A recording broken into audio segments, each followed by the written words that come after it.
And তখন I made my first crore, যে কিনা এই অসাধ্যকে সাধন করেছেন। বয়স আমার তখন 17-18।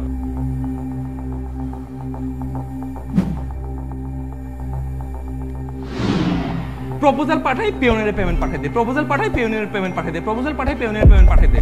সৎ থেকে সৎ উপায়ে যেন সে বড় হইতে পারে। 1,60,00,000 টাকা 62 লাখ টাকা দিয়ে গাড়ি কেনা হয়। ভাই তুমি আমারে একটা বই দাও। টাকা কথাটা শুনলে মনের মাঝে অনেক ধরনের অনুভূতি হয়, হবে না কেন? আমরা এমন একটা দেশে বসবাস করি যে দেশের ইকোনমির 40% শেয়ার ইনকাম মধ্যবিত্তদের, যে দেশের অনেক তরুণরা তাদের নামের পাশে শিক্ষিত বেকার পদবি নিয়ে ঘোরে। পরিসংখ্যান ব্যুরোর তথ্যে দেশের মোট বেকার প্রায় 26 লাখ, যার মধ্যে বেশিরভাগই উচ্চশিক্ষিত।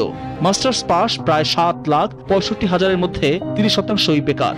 আর জনপ্রশাসন মন্ত্রণালয় বলছে সরকারি চাকরিতে 4,68,220টি পদ এখনো খালি। তখন তারা যদি সোশ্যাল মিডিয়ায় এমন কিছু দেখে, কেউ একজন 17 বছর বয়সে কোটিপতি হয়ে যাচ্ছে, কেউ একজন বিলাসবহুল গাড়ির মালিক হয়ে যাচ্ছে, পরিবারের সকলকে নতুন নতুন উপহার দিচ্ছে, তখন তার কেমন লাগে? তার জীবনে তখন যুক্ত হয় একরাশ হতাশা এবং নিজের জীবনের প্রতি তিক্ততা। উদাহরণস্বরূপ বাংলাদেশের এক ধনী যুবকের ব্যাপারে কিছুটা তথ্য, প্রমাণ এবং অনুসন্ধান আপনাদের সামনে উপস্থাপন করা হলো। এই ধনী যুবকের মাধ্যমে আপনাদেরকে আজকে দিতে যাচ্ছি একটা রিয়েলিটি চেক। ঘটনাটা হলো এমন যে সেই ধনী যুবক জন্মগ্রহণ করেছে এক গ্রামে, কিন্তু একটা আজব বিষয়, যেখানে একটা সাধারণ শিশু জন্মের কিছুদিন পর তার মাকে চিনতে পারে, কিন্তু সেই ধনী যুবক জন্মের সাথে সাথেই বুঝে গেছে সে গরিব। আমি যখন জন্মগ্রহণ করি তখন থেকে ভাই আমি বুঝতে পারি যে আসলে অন্য সব মানুষের মতো আমার সংসারটা না। এর জন্য আমরা তার নাম দিতে পারি ইন্টেলিজেন্ট এক্স। ইন্টেলিজেন্ট এক্স বুঝে গেছে তার পরিবারের অবস্থা তাকেই ভালো করতে হবে। তিনি এবং তার পরিবার অনেক কষ্ট পেয়েছেন, সেই কথা ইন্টেলিজেন্ট এক্স সব জায়গাতেই বলে থাকে।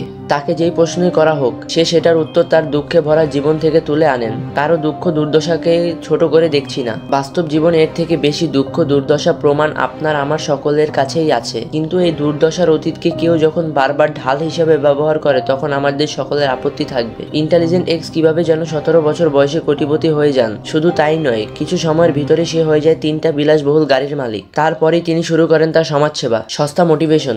রাতারাতি বড়লোক হয়ে যাওয়া, ধনী হয়ে যাওয়া, বা এক মাসে এত টাকা এত ডলার কামানো, এই ধরনের অনেক কন্টেন্ট আসলে ইউটিউবে দেখা যায় এবং সেগুলোর আবার ছোট ছোট ক্লিপ সোশ্যাল মিডিয়াতে ভাইরাল হয়। সো এই কন্টেন্ট গুলো নিয়ে আসলে কেন বানানো হচ্ছে তার অনেকগুলো রিজন আছে। তার মধ্যে one of the biggest reason হচ্ছে এটাই যে মানুষ এগুলো খায়। তো মানুষ কেন খায় এই ধরনের কন্টেন্ট, তার একটা বড় রিজন হচ্ছে আমাদের ইকোনমিক সিচুয়েশন, আমাদের দেশের যে অবস্থা। আমাদের অ্যাজ আ কান্ট্রি আমরা একটা থার্ড ওয়ার্ল্ড কান্ট্রি, একটা পোর কান্ট্রি, এবং এখানে আমাদের যে আনএমপ্লয়মেন্ট সিচুয়েশন, একটা বিশাল একটা ক্রাইসিস। এবং শুধু বেকার না, শুধু বেকার ছাড়াও যারা জবে আছে তারাও কিন্তু তাদের মধ্যে একটা বড় অংশই আসলে ফ্রাস্ট্রেটেড।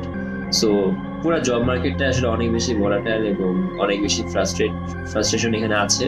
এবং সবাই মোরালেস সবাই আসলে এক ধরনের একটা ডিলেমার মধ্যে থাকে, একটা ডিলিউশন বা একটা ফাইন্যান্সিয়াল কি বলা যায়, একটা ফাইন্যান্সিয়াল ডেসপারেশনের মধ্যে মানুষ থাকে। কিন্তু আসল প্রশ্ন হচ্ছে ইন্টেলিজেন্ট এক্স কিভাবে এত সম্পদশালী হয়ে উঠলেন? তার দেখানো এই বিলাসবহুল লাইফস্টাইলের ফান্ড আসছে কোথা থেকে? তার সবগুলো সোশ্যাল মিডিয়ার প্রোফাইলে বায়োতে লেখা all I am offering is truth, কিন্তু সেই ট্রুথটাই তো খুঁজে পাচ্ছি না। তার 17 বছর বয়সে কোটিপতি হওয়ার ভিডিওতে কিছু গরমিল লক্ষ্য করতে পারি। তার বাবা কম বেতনে ঢাকায় চাকরি করতেন, এই কথাটি তিনি কোথাও বলতে ভুল করেননি। আমার বাবা তখন হচ্ছে ধানমন্ডিতে চাকরি করতো। আমার বাবা তখন হচ্ছে কাজ করতে স্কাটন রোডে, হ্যাঁ, খুবই নিম্নমানের একটা চাকরি। কিন্তু ভুলে যান তার বাবার বেতন কত ছিল। এই ভিডিওতে বললেন তার বাবার বেতন ছিল 20 থেকে 25,000 টাকা। তখন আই গেস বেতন পাইতো বড় জোর 20-25,000 টাকা, খুবই বেসরকারি একটা বেসিক একটা চাকরি করতো। আবার এখানে বলছেন 7 থেকে 8,000 টাকা। আবার তখন আগে 6-7,000 টাকা তখন বেতন হিসেবে, বা 8,000 টাকা, খুবই নিম্নমানের একটা চাকরি করতো, বুঝতে পারছেন? এখানে আবার বলে বেতন পাইতো 3 থেকে 4,000 টাকা। ইনকাম করার লোক ছিল, ঢাকাতে ছোটখাটো চাকরি করতে বেতন পাইতো আগে 3-4 হাজার টাকা। এখানে তার মা বলছে তার বাবা নাকি মাসে 18 থেকে 2,000 টাকা পাঠাইতেন। 1200, 2,000, 2,500 টাকা। কিন্তু সে বললেন সেই সময় নাকি তার ফ্যামিলিতে 10 থেকে 12,000 টাকা লাগতো। ওই সময় ফ্যামিলিতে লাগতো 10-12,000 টাকার মতো। তাহলে বাকি খরচ পেত কই? আচ্ছা, এখানে সে বলছে তার বাবার বেতন 20 থেকে 25,000 টাকা, তাহলে কেন তিনি বাসায় 18 থেকে 2,000 টাকা পাঠাতেন? বলে রাখা ভালো, আমরা এখানে কাউকে পার্সোনাল অ্যাটাক করছি না, এই সকল ডিটেলস পাবলিক মাধ্যম থেকে নেওয়া। এখানে আমরা অনেক গরমিল খুঁজে পাই। এখন কোশ্চেন আসে যে এগুলার ভেরিফাই না করার যে একটা টেন্ডেন্সি, এটা একটা বড় একটা সমস্যা। বিকজ আমরা সোশ্যাল মিডিয়াতে যে মিস ইনফরমেশন বা ডিস ইনফরমেশনের যে ব্যাপারগুলো নিয়ে অনেক ধরে কথা বলতেছি, সো এগুলো মানুষজন আসলে এখন মানে সোশ্যাল মিডিয়া থেকে ইয়া করে, কন্টেন্ট কনজিউম করে, এবং এখানে যা কিছু সামনে আসে মানুষজন আসলে ওটা যে আবার ভেরিফাই করবে ওই ধৈর্যটাও কারণ নাই, বা ওই অবিশ্বাসটাও কারণ নাই যে এটা নাও হইতে পারে, এটা সত্যি নাও হইতে পারে, বা একটা ভুল একটা কিছু অনেক চমকপ্রদ ভাবে আমার সামনে আসতেছে, ওই জিনিসটা আসলে ওইভাবে চিন্তা করে না মানুষ। সো এটা একটা বড় সমস্যা। তবে আমরা ইন্টেলিজেন্ট এক্স কে মিথ্যাবাদী বলছি না। বাঙালি হিসেবে আমরা, জাতি হিসেবে আমরা সবসময় শর্টকাট পছন্দ করি। এখন আমি যদি বলি যে ধনী হওয়ার যে এত টাকা কামানোর আসলে শর্টকাট ওয়ে নাই, অনেক বছর লাগে। যারা দুনিয়াতে বিলিয়নিয়ার বা মিলিয়নিয়ার হয়েছে, কোটিপতি হয়েছে, তারা রাতারাতি হয় নাই, মানে নাথিং হ্যাপেন্স ওভারনাইট, তাই না? তো এটা আসলে মানুষজন পছন্দ করবে না। বাট আমি যদি বলি যে আসলে শর্ট টাইমে, এক সপ্তাহ বা একদিনের মধ্যে আপনি এটা করে ফেলেন, তখন মানুষজন এটা মানে এটা স্পার্ক করে মানুষকে, মানুষ এটা পছন্দ করে যে হ্যাঁ এটা তাহলে ডুয়েবল। মানুষের অত ধৈর্য নাই, এটা হচ্ছে মেইন সমস্যা। সে দাবি করছেন তিনি অনেক ব্যবসার মাধ্যমে এত টাকার মালিক হয়েছেন, কিন্তু এটা কিভাবে সম্ভব? ডিজিটালি এত কিছু করার পরেও তার কোনো কাজের প্রমাণ আমরা কোনোভাবেই সংগ্রহ করতে পারি নাই। কিভাবে এই যুগে এসেও একজন মানুষ তার সকল ডিজিটাল ফুটপ্রিন্ট একবারে ভ্যানিশ করে ফেলে? এটা তো একবারই অসাধ্য সাধন। নীল নাফিজ নামে আরো একজন ইনফ্লুয়েন্সার আছে যিনি তার মতো মানি গ্রোথ নিয়ে কন্টেন্ট বানাচ্ছেন। তার নাম লিখে সার্চ করলে তার বিভিন্ন কাজের প্রমাণ আমরা দেখতে পাই। তার কাজের অনেক সোশ্যাল প্রুফ রয়েছে, কিন্তু ইন্টেলিজেন্ট এক্স এর কোনো সোশ্যাল প্রুফ আমরা কোনোভাবেই সংগ্রহ করতে পারি নাই।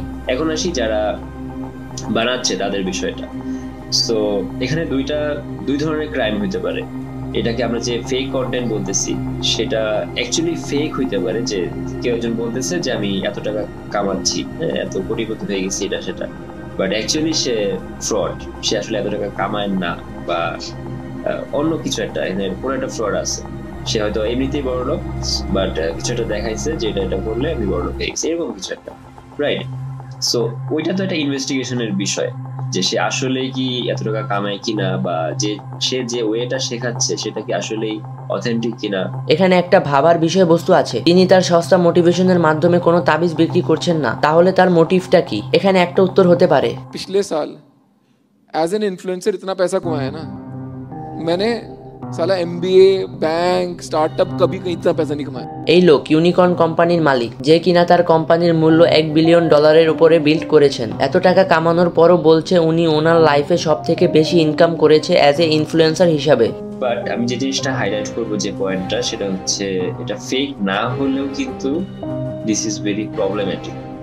যদি এমনও হয় যে সে যা কিছু বলতেছে দ্যাটস অল ট্রু, সে অ্যাকচুয়ালি কোটিপতি হয়েছে, but that doesn't matter to me, right? To me and you and 10 others. So কনটেক্সটে পড়তেছেন আসলে, এটা হচ্ছে মেইন বিষয়। আপনি এত জেনারেলাইজড করে এত বড় একটা জিনিস যদি আপনি ক্লেম করেন যে আপনি হয়েছেন বলেই সবাই হবে, that doesn't work like that.